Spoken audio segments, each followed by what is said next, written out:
নমস্কার, সবাই কেমন আছেন? আশা করি ভালো আছেন। আজ কি রান্না করলাম চলুন দেখাই। এখানে রান্না করে নিয়েছি ভোলা মাছের ঝাল সর্ষে দিয়ে, আজ পোস্ত দিইনি, সর্ষে দিয়ে ঝাল করেছি।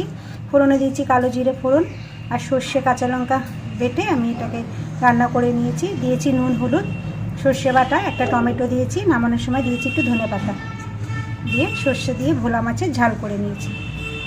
আচ্ছা, এখানে রান্না করে নিয়েছি টমেটো দিয়ে মুসুরির ডাল।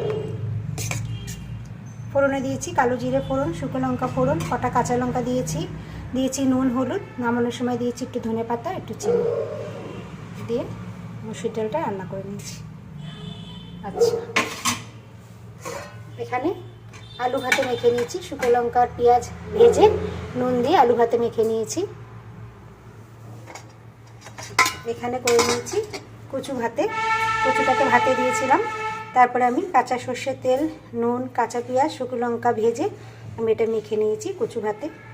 গরম গরম ভাতে খুব ভালোই লাগে। আচ্ছা, আর এখানে করে নিয়েছি ডিমের অমলেট। আচ্ছা, আর এখানে আছে গরম গরম এক হাঁড়ি ভাত। ব্যাস, তাহলে আজ এই পর্যন্তই। এখানে আছে মুসুরির ডাল টমেটো দিয়ে, এখানে আছে আলু ভাতে, এখানে আছে কচু ভাতে, এখানে আছে ডিমের অমলেট, এখানে আছে ভোলা মাছের ঝাল। ব্যাস, সবাই ভালো থাকবেন, সুস্থ থাকবেন, আবার সবার সঙ্গে পরে দেখা হবে।